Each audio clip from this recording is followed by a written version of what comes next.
Wanna know how I do it? I smile. While you were out there saying hey, hi, hello, I was getting dressed up in shades of yellow.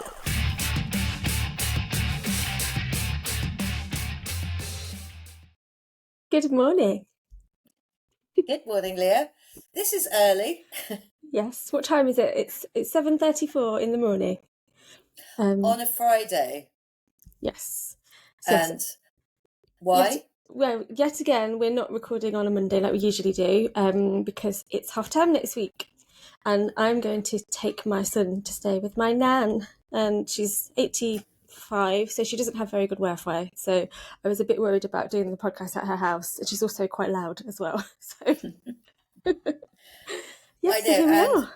can you just tell me what you've already done this morning before we've sat down at 7:30? Because I don't. There is blokes that listen to this. So tell everyone what you've already done this morning.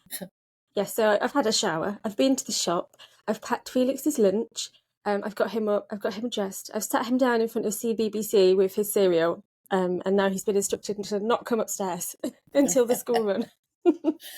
Although I do Yes. think he's the most adorable person and it'll be great on the podcast. But I can see your point. If I had to have a very in-depth discussion of his favourite video game on the podcast, I'd be like, that's a different YouTube channel I altogether. know. I think we'd definitely go over our allotted time because he can talk to you for hours, can't he? Yeah, absolutely. So I'm in my yoga kit here because I've got a yoga class booked as well. So I feel I haven't done as much. So I feel in awe of what you've done, basically. So yeah, okay. Yep. So anyway, so apart from the fact that we didn't then introduce ourselves, my name's Emma Marshall. I am the MD of Miss Bush, and this is our podcast called Lovely Job, where we discuss what's lovely and sometimes what's less lovely about working in bridal retail. And you are?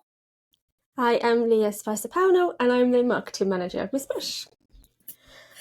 And together, I feel like we should have and together we are The Shining Twins.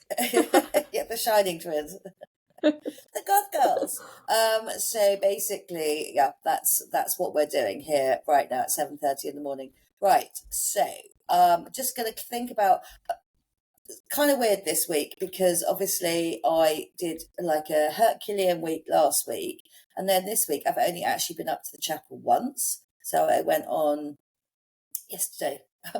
Was there more or less by myself, did a couple of fittings with Joe. So I've actually got like a weekend off this weekend, which is quite unusual. So I've got a day today where all the different little aspects of my life come together. So Marshy and I are going to see Paul Weller at the Guildhall in Portsmouth tonight, which is weird because he's obviously quite often he's outside the Cafe Nest next door to us because his Black Barn Studios is on the Village Green in Ripley. So it feels like a sort of treat to go and see him perform because normally what I do is just see him having coffee. And we were on nodding and speaking terms and sort of, right, Paul, all right, that sort of stuff, but not enough to be like, can I get VIP access or whatever it is? So I'm going to be just a regular fan because that's all I am. And obviously Marshy's from Woking, so Paul Weller is a bit of a religion to like Woking boys. So that should be good to watch them having a spiritual moment. Sharon Roberts is coming down with her husband Gary. So Sharon is really brilliant hairdresser, award-winning wedding hairdresser who is part of the group of people that I met through Twitter in the bad old days of like social media, along with you and Caroline and Emma Woodhouse and all sorts of other people. So it's going to be like a sort of there's going to be a lot of wedding chat today, undoubtedly, as long with a lot of like old bloke mod chat. Then we're going to the beach cafe, Southsea Beach Cafe, which is really good. So I always like taking people down there who don't live by the sea because you get to basically you're almost sitting in the sea, which is lovely, and they do good food, which is kind of unusual to get that combination of things together. Normally location tends to kind of make food expensive and not as good, but this is a very big exception. So, and hopefully I'm going to squeeze and get hair in like my nails done today. I have no idea how I'm going to do that. So so that's my weekend. Not much bridalness going on in there at all whatsoever. A party and then another stand-up gig. So maybe we'll talk about that next week whenever we record this again. But and just wanted to say something like following on from last week. when we were talking about why I was so tired and how exhausting sometimes just the how drained your emotional battery is, your social battery after doing lots and lots of appointments with people where you need to be very present. You can't dial in an appointment. You have to really be engaged and be really listening, actively listening to what the person's saying and actively looking at their body language and all sorts of things. So that's my experience of it, because you're trying to meet someone new. And then yesterday, God, it was like, it was so difficult. It was a very difficult appointment yesterday. We, Jo, who's our wonderful head fitter, chief seamstress, production manager, whatever job she needs at any given time, fitted a bride who ordered her dress in 2022 and postponed her wedding because she was diagnosed with cancer. And since then, we've sort of kept in touch just to see how things are going. But she's now got the terrible news that this is now terminal and all treatment is being suspended. So everybody's done what they can and there's no longer any treatment available. And she's very suddenly decided that she wants to get married in about 3 weeks' time. So just, that's such a kind of, again, the empathy and skill level of Jo in that. I mean, let's not dismiss the kind of the gravity and the seriousness for the family and for the bride and all of that stuff. I mean, just being in that environment is the absolute antithesis of what most fittings are about. Yes, people are nervous, but this is a completely different level. I mean, so, and you're sort of aware at the time that, you want to create this incredibly positive moment for bride and her family, but at the same time that, the giant herd of angry elephants in the room are telling you that this is not normal and this is tragic and, and this is, it's just heartbreaking, really heartbreaking, because, it's very, very aware someone's very unwell. And it also puts me in mind of, again, when I was having to defend our industry back in COVID, just how important weddings are, that public expression of love, family, commitment. They are central to people's central to our culture, and you can't really take that away that easily. I know there's a lot of data saying that it's less important socially, and therefore there is no stigma about being unmarried, but there's still a huge amount of significance in being married and the very act of the ceremony. So whatever part we could play in that yesterday, to normalise it, but the emotional toll it takes on Jo. So she will then be working on the dress and knowing that, hoping that the bride gets to that point, that she's well enough to wear it, that, and they're hoping that some comfort to the family that, that they get that day done and they've experienced it. So that's, it is quite, I mean, and I know that people that work in the NHS must have to, this must be their daily experience. But for us, it's it's a lovely privilege to be able to do it, but it's very different from what people think our job is, really. So that, I thought, and Jo was just brilliant. I mean, she stepped out to where I was a couple of times and was had to compose herself and then go back. So that's just, how it is. And she's great at it. So, but she was calm, professional, supported, but she was profoundly affected herself as well. So that's just following on from that. Yeah. So then you get, following that, then you get we had another bride being fitted in the Sophie Evoilard Ginebra. Coolest dress ever. Oh, I love that dress. Amazing. I know. The highly controversial silhouette, so much like Karen that we photographed last week. It's another one of those dresses that's ruler straight across the neckline, exaggerated frills on the shoulders, no defined waist, so completely trapeze shaped, A-line shaped, without a wrinkle in it whatsoever. The bride is very cool in her own right. Interestingly, originates from Southern Hemisphere, which I also think gives people a slightly more relaxed point of view about what they're wearing for their wedding, and turned up with the coolest selection of shoes, let me tell you. So that's like, that's really the sort of like looking at both sides of our job, one which is incredibly serious, and then the other one which is like, oh, cool fashion, and that is, you get both of those to experience in a day. So that is that was my day yesterday. Most people, they probably think it is just all cool fashion all day, and it's all loveliness. They probably don't think about how completely different it can be each time. So I think it's important to think about. Yeah.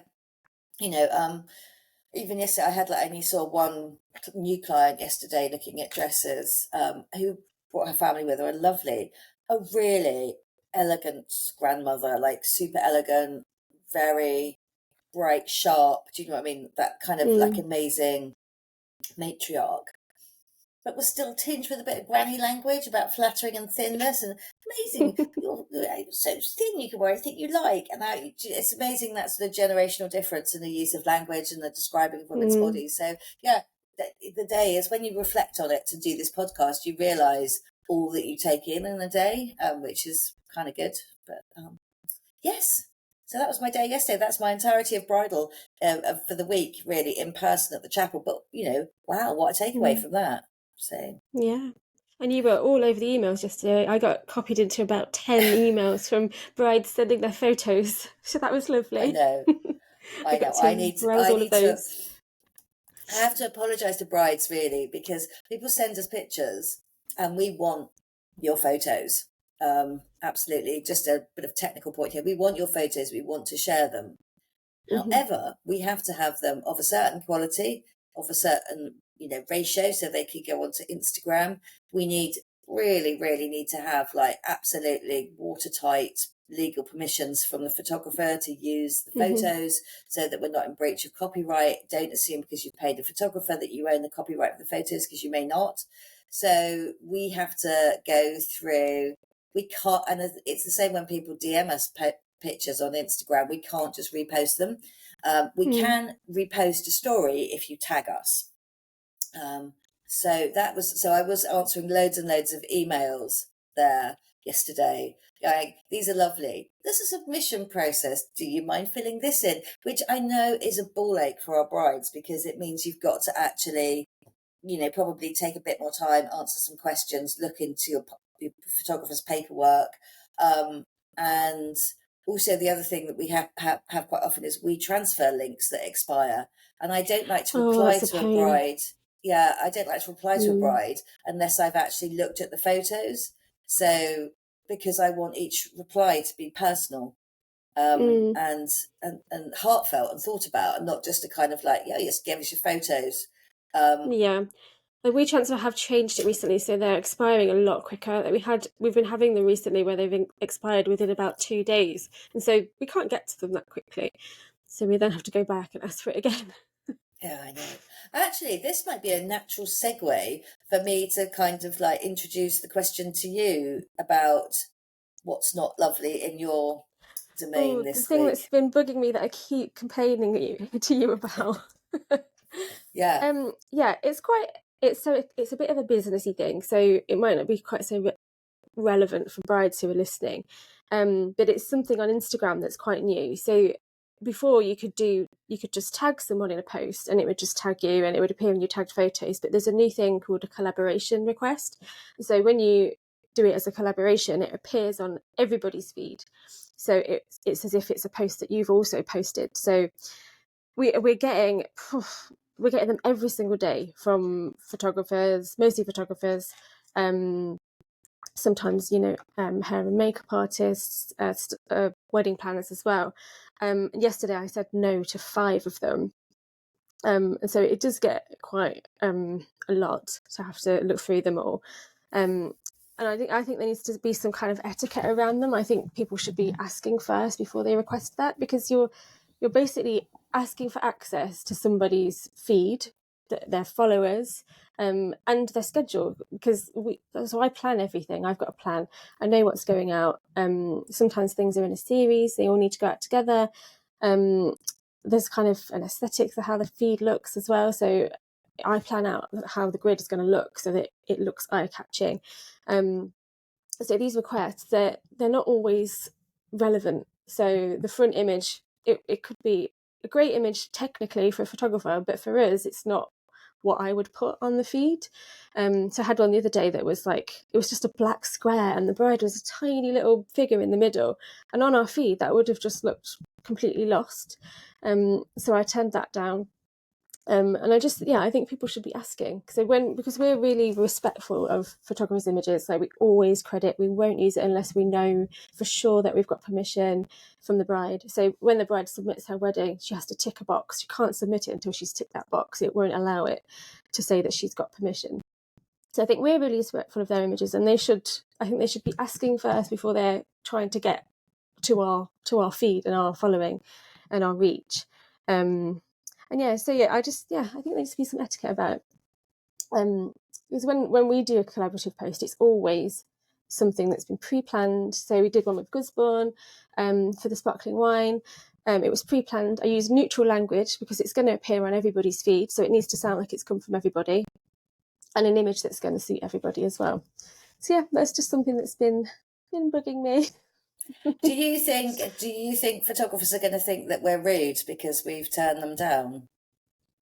No, because I think they're being cheeky asking. I think they're just trying it. They're just trying it on. So I don't think, because otherwise we'd have to spend time going back to each person saying, I'm really sorry, this is why I've not done it. So I think they're being a bit cheeky by just requesting it without asking. Yeah, I think if we could maybe even, like you've put some clips out of the podcast on Instagram, maybe you could put this together and be like, we love, photographers are right, and I see it quite a lot. I saw something the other day on Threads when, photographers are, giving venues quite a lot of imagery. And yet when a photographer goes to a venue, they're charging them £4 for Coke. And I was like, that is tight. Because because the photographers are there, they're being paid by the bride and groom, they're not being paid by a venue. And they're not being paid by us. And yet obviously, it's an absolutely symbiotic relationship. We want to put their photos, showing our work out, and we are so happy to credit, and we're very blessed that our brides on the whole book really amazing photographers, but those shared post requests, I messed up once, didn't I didn't know what it was. And you're like, what are you doing? Why have you accepted this? And I was like, sorry, because then I can't put anything out that day, because it also messes with your algorithm, because it thinks you've posted, so whatever you put out after that is going to get less reach. It's not going to get shown to as many people. So if I put 2 posts out in one day, the second post is not going to do as well. So yeah, it does also mess with the schedule. And so if people do want to do a collaborative post, I think message first. We'll decide when it's going to go out together. Choose a caption and an image that suits everybody, and then that would be great. So it's not, we don't have to say no then. Yeah, and I think for photographers, definitely. I mean, there are some superstar photographers that have got, tens of thousands of followers. But when you look at most photographers, they're like in the thousands, not the tens of thousands. And so I do really, it would be great for us to lend our reach as well to photographers, but it needs to be planned. And and I also know, I can feel it from Wojtek at the moment. He's desperate to get those images out we shot last week. And we're like, it's like, no, they're like, excited children sometimes. I've got great pictures, and I got a Miss Bush bride, and she's wearing something cool. I understand the desperation to get that out, but that we can with a genuine collaboration, not one that's kind of like off the cuff or ad hoc. Genuine collaboration, we can really work, and we can really make those images last a very long time and embed them in all sorts of places where that photographer's still going to get credit. So not just a quick day's, like spike on Instagram, but genuinely on our website. So you've got like evergreen SEO, and on Pinterest, and places where we can continue to help that photographer use those images to really kind of help develop and grow their business, as well as celebrate that shared client. So yeah, I feel like you should definitely parcel that up. Yes, maybe I will. Parcel. Yeah, so that's got that off my chest. So Okay, if I'm good. saying no, that's why. That's why I'm saying no. Yeah. It's not that we don't love you, photographers. We absolutely do. And, Yeah, like I where with sent you one social... yesterday, and I was No. like, I love these images; they're so great. But it's not. It doesn't fit in the schedule. The front image is not an image that I would have chosen, so it's not. It's not. It doesn't fit for us. So I think they do have to bear in mind that it's a business that they're requesting access to. Mm. So yes, Yes, yes. Right. yes, I that's believe I've got it. my little rant before 8 a.m. in the morning. It's important to do that. Before you go and do namaste, yoga, or whatever you're doing this Yes. morning. What are you doing, yoga Well, or it's Pilates? I'm doing Pilates, yeah, at 10 o'clock. This is like the morning pages thing I was telling you about, the Julia Cameron, the Artist Way thing. So you wake up in the Mm. morning and you just empty your brain out onto a page and then you're ready to start the day. So this is our version of that. Absolutely. Yeah, no, it's quite good. Very mindful, very demure. Yes, very demure. um, Okay, right, moving on. What have we got next? Oh, we had a oh, question. We had a really lovely question. Well, we had an yes. email actually, a lovely email from a bride. And she said she's a mistress bride. She's living the experience, and her dress is better than she could ever have imagined. She can't wait to wear it in January. And she said she's got a question about the weather. So she wants to say to Emma, do you have any tips for preparing for bad weather? We're having a winter wedding in London, so there's a high chance of rain and wind. The church they're getting married at doesn't have an entrance porch to shelter in before walking down the aisle. So what's your advice for staying looking her best? And any dress buying considerations for brides would be great. And she's also added on that you had some great advice about going for metallic shoes, because if they get wet in any snow or slush, it won't show up. So that's a great tip to start off with. But yeah, what would you like to add to that? Oh my God, there's so much. I know this is going to be one of the things where we'll be able to see you doing the sort of like, what do they do on the telly, that like wind up, Wrap it up. wrap it up. Okay, so basically, what can I just say as a general overview that I love questions about weather. I don't think there's anything that exemplifies the British bridal experience more than freaking out about weather.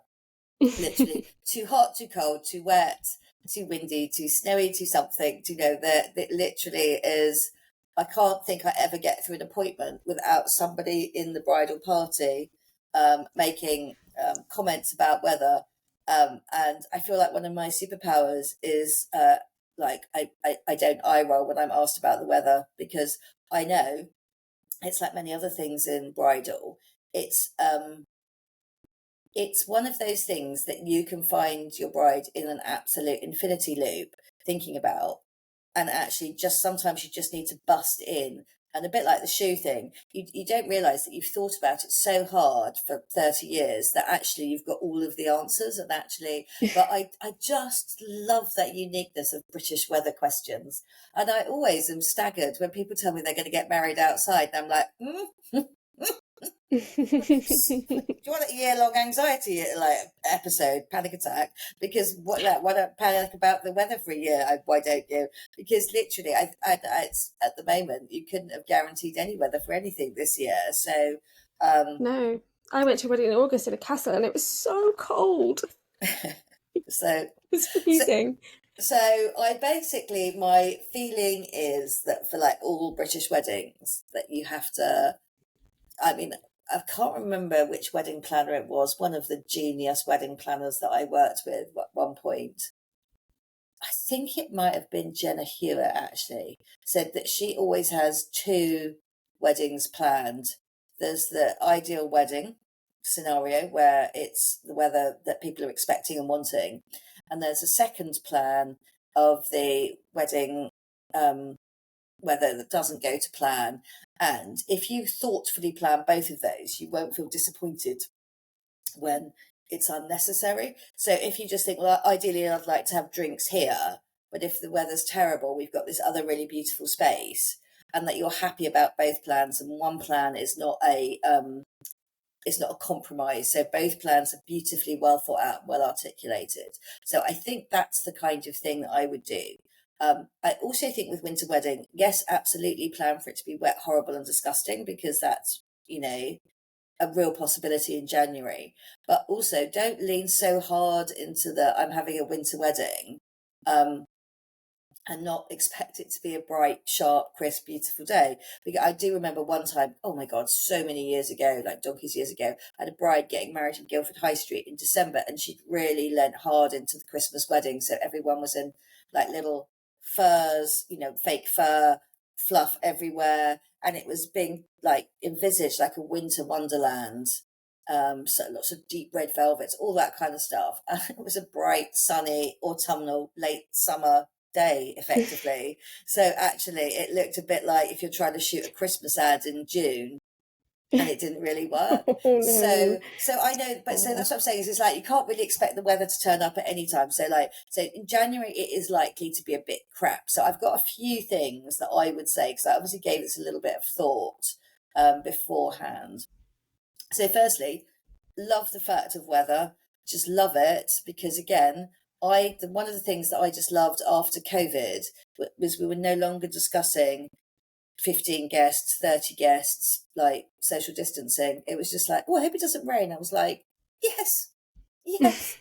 I'm so excited. We're talking about the weather again and not about, like a sort of zombie apocalypse. Yes. So that's really good. So firstly, love it. Talk about the weather. It's very British. Love it, love it, love it. So what I would say though is the first thing, just let's be really shallow for the moment and think about the bride. So I would say that currently the trend for hair is very much like, oh, just going to have it really natural, just a slight bend in it. I think possibly January is the time when you're going to have to find what your signature updo is that's got product in it and that it doesn't look like a crispy helmet of hair. Because I do think that I think that one of the things that can make you look extremely bedraggled is going from, say, like a cab that might be hot, or in radiators, heated interiors, to damp, cold, wet, and windy. And I think the first thing that will get really affected by that is your hair. So honestly, nobody will notice it that much if your skirt's a bit damp around the edges at the bottom or there was a bit of a muddy mark on the train. But if you look like you're literally a drowned rat, then yes, people will notice the fact that the weather is inclement, and that will be present in all your photos. And we've got really good retoucher, but I'm not sure there's much they can do about that. So what I would do is have a solid hair trial where you commit to a sort of fairly well sorted hairdo, which is either up or half down or even down, but it's got more product and more technical capacity than you would normally have, because I think soft and natural is not going to survive outdoor weather in January. So, and again, I would also talk to your hair and makeup artist as well about again, I would say, while I'd probably use more hair product, I'd probably use slightly less makeup because, again, you've got that possibility of rain and damp and things having to, make things run. And you've also got, I guess that like waterproof mascara, or the best waterproof mascara is already on most hair and makeup people's kits. But the other thing I would also think about is potentially like eyelash tinting, eyebrow tinting. So some of the things that aren't going to get washed away that are actually done and as a kind of fairly solidly, because I think if you have what does Rosie have done before she goes on holiday? She has like eyelash extensions with and curls and bits. So I think when she has had that done, she almost already looks made up. So I think those are the sort of things to sort of like, oh, Vinny's just joined us. I forgot I hadn't got the door shut. So so I'd say that was the first thing. So this is very much the first thing.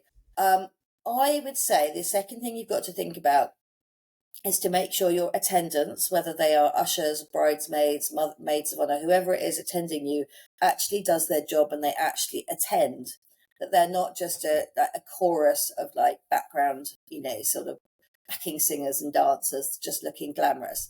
First of all, they attend, which means that they're given, all of them are given actual jobs about how to get you to the church looking fabulous. So I think firstly, there is the other thing as well, which is do not send them down the aisle, American style first.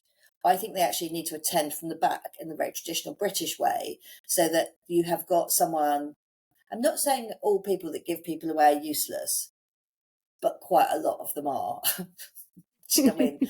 I have seen some uselessness as a guest in that realm. So like I've sat in an aisle and I've watched bridesmaids go down the aisle first, and then as the brides walked in this case with her dad, all the train and everything, the veil had been messed up outside, and there was nobody there to sort it out. So I was like, I'm sitting there like itching and rocking backwards and forwards, thinking I could just get out of my chair and I could make that look beautiful as designed.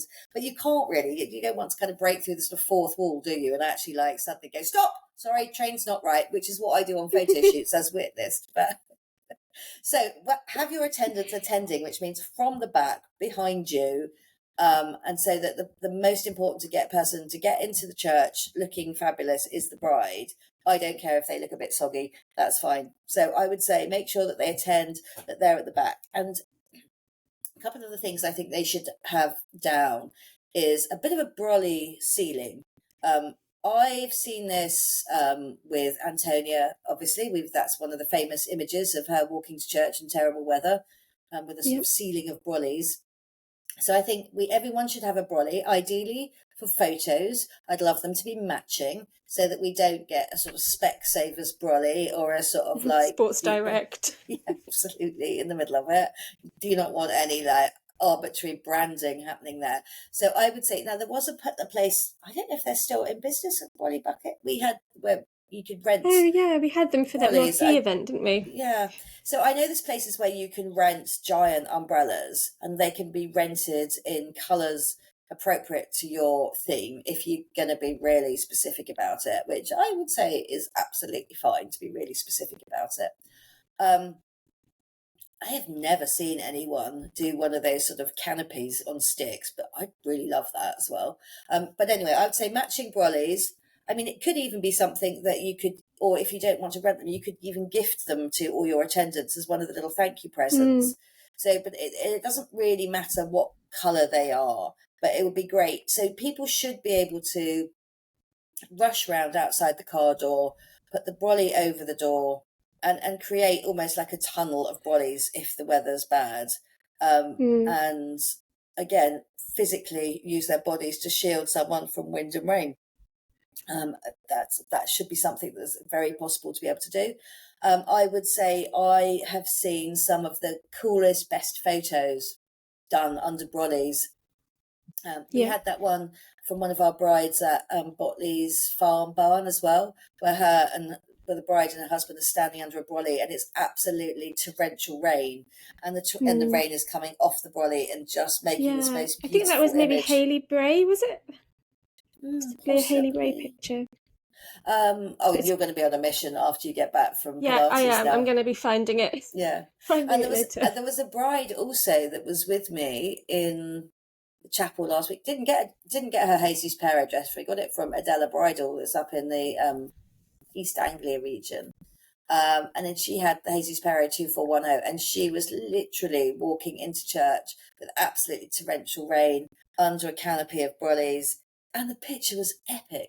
So I would say that's every opportunity to get an epic rain shot that is worthy of any mantelpiece. And so I would say that is that's how you plan for it. And what you want to do is not only plan for it, but embrace it. So if it happens, you've got everything there, and you know you're going to get an epic image, and you will talk to your photographer about creating an epic image for that.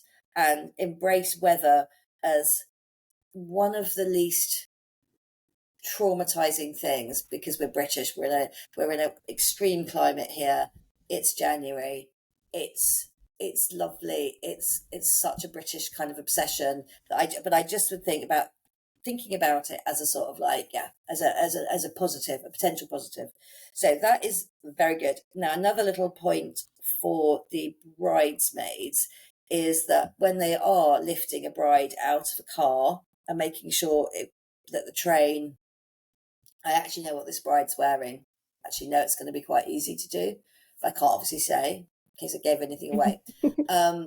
But for the general rule for most bridesmaids and brides is, even if you're panicking because there's a sudden squall, don't scrunch fabric, like scrunch.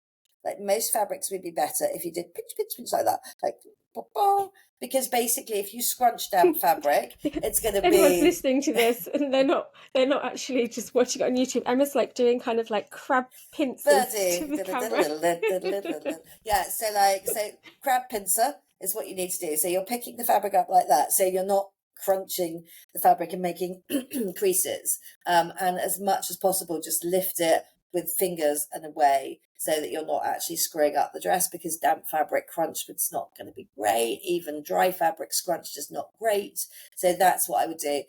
Also talk to your dress shop or your designer or whoever about that fabric management and what's going to happen with it if it gets wet.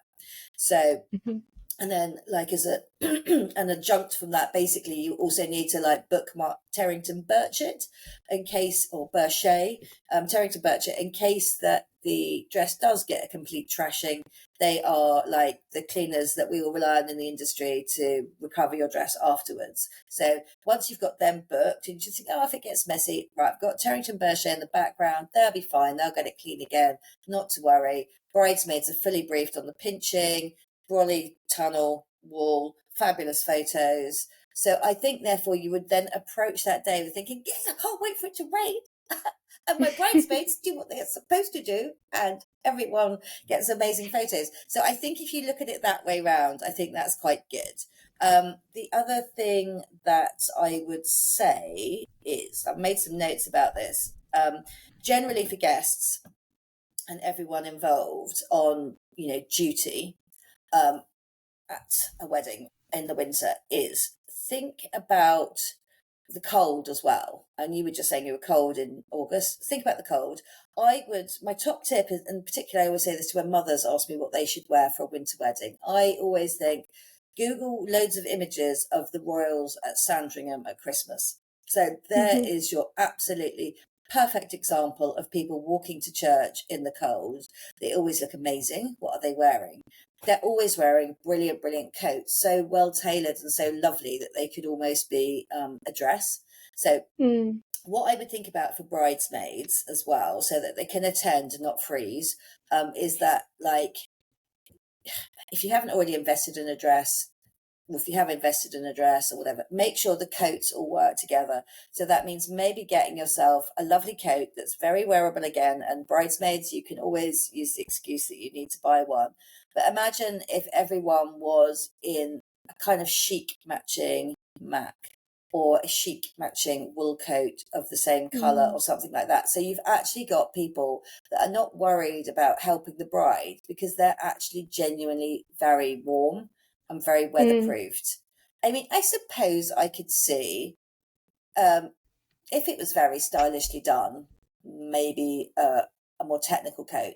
Actually, on the NYC like bridal week photos, there's a Aussie designer called Kaya Studios, chosen by Kaya. They sent a model down the catwalk in a short fringe beaded sparkly skirt and a sort of cropped MA1 puffer jacket.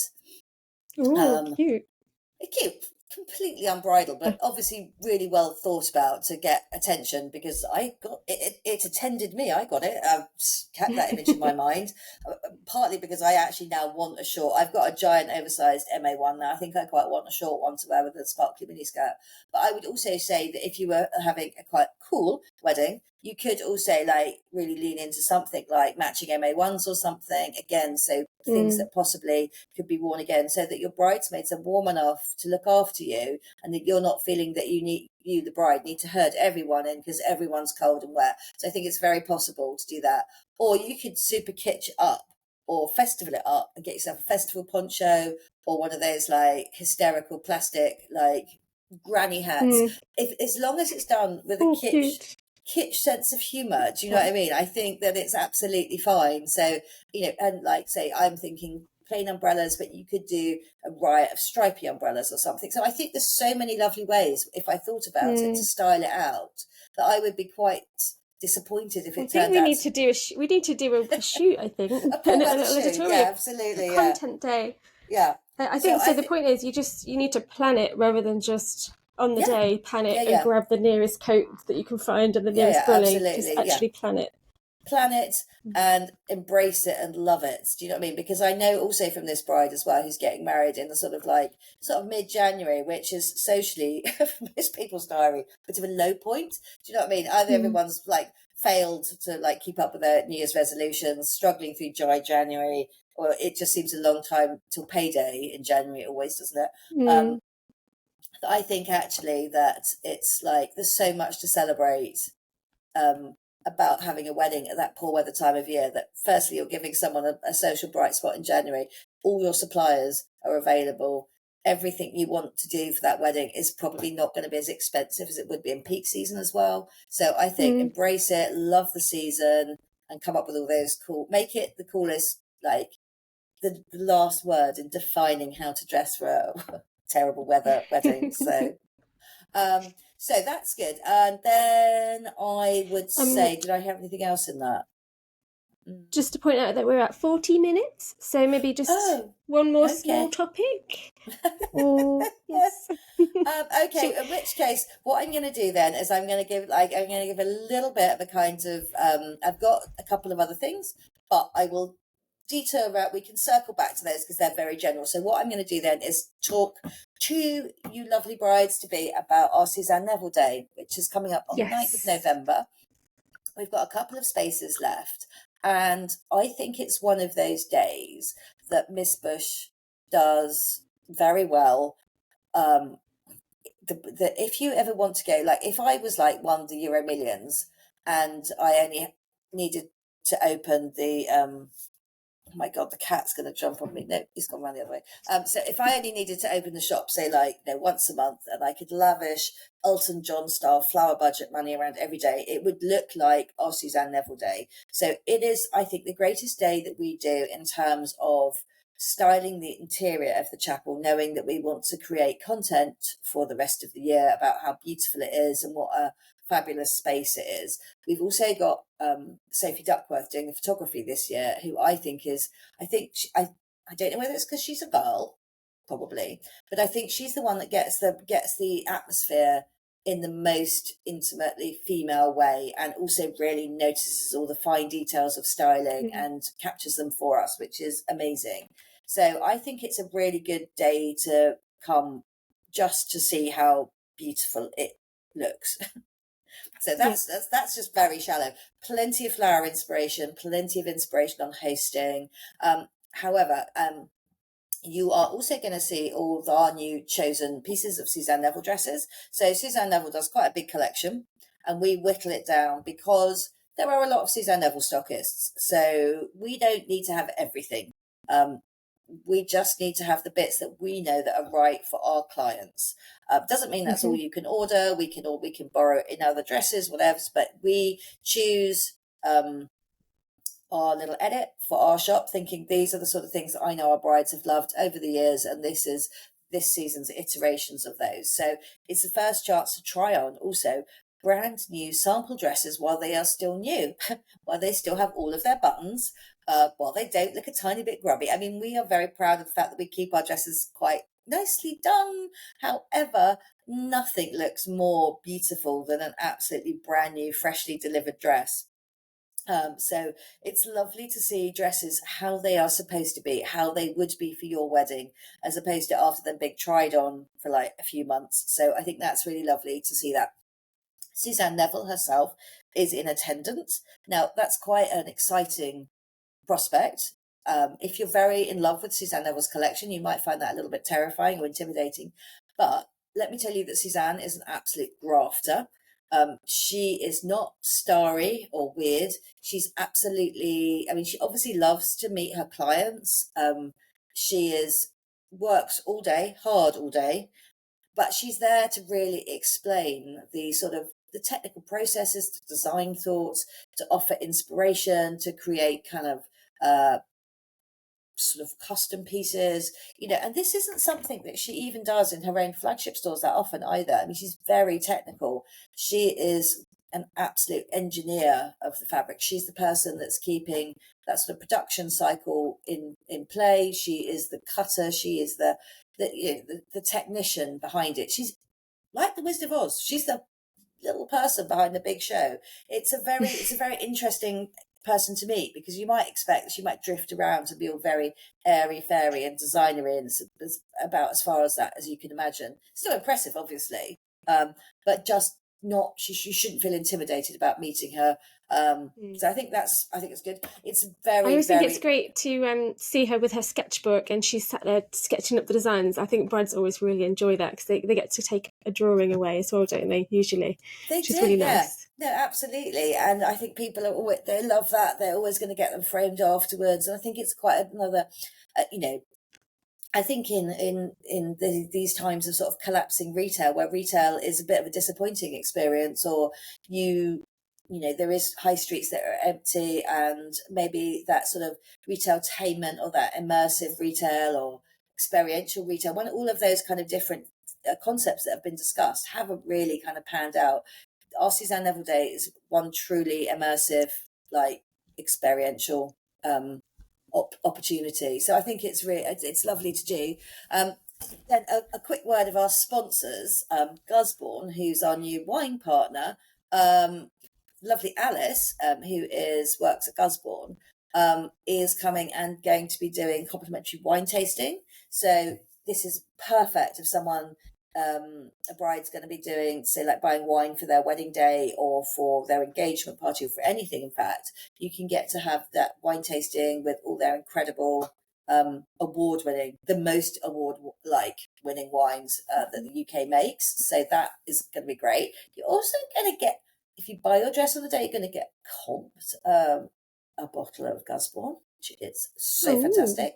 A Blanc de Blanc, no less. So the absolute premier wine. I did not know this. This is the first time hearing of this. I'll add this to the. I'll have to add this to the reasons promotional to material. book. Okay, I feel like that is a thing that was going to happen. Because that's a very impressive bottle of wine, isn't it? Yes, it is. I mean, this beat everyone. So this beat champagne. So French champagne. Also, all champagne's French because that's how it's called, champagne. But yes, this is the most, it won at the Decanter Awards. It's like best, whatever, sparkling wine. And also, do you know that you can only call, like, there's certain criteria that things can be called English sparkling wine.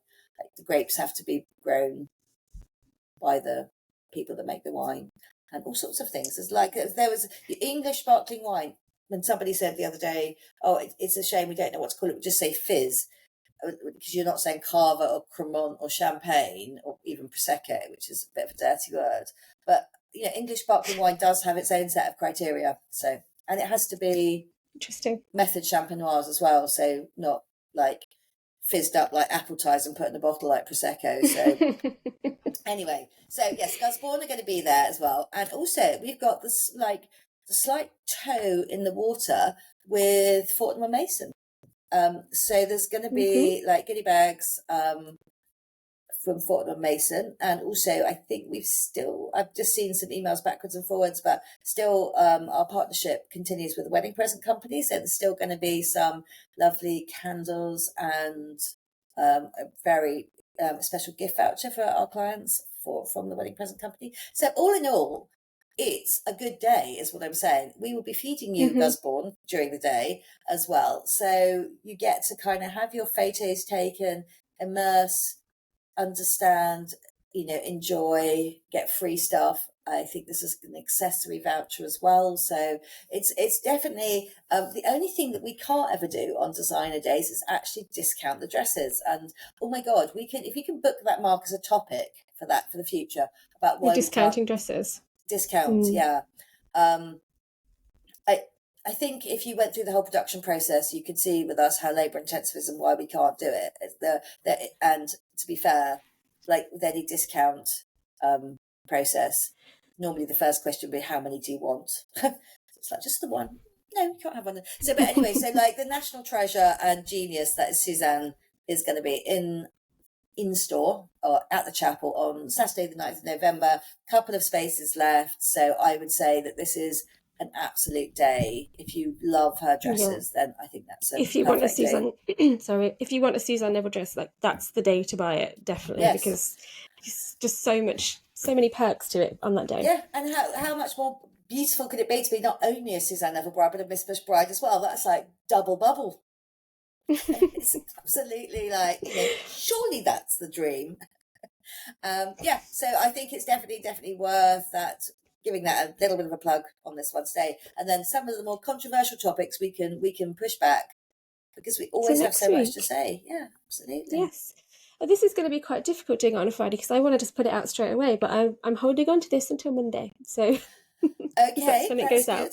Well, I think that's good. Well, we've both got really busy weeks coming up, so it's really quite nice to have this in the bag, isn't it? And then you just need to press publish. I just need to publish it on Monday morning. Okay. Yes. Excellent. Amazing. Well, I probably won't be speaking to you now for like a couple of days. Few days. Yeah. I will be chatting to you next week. But in the interim, have a great weekend. Yep, and you. And I will see you next week. See you next week. Have a good one. Bye. Bye. You'd like to know, wouldn't you? You'd like to know, wouldn't you?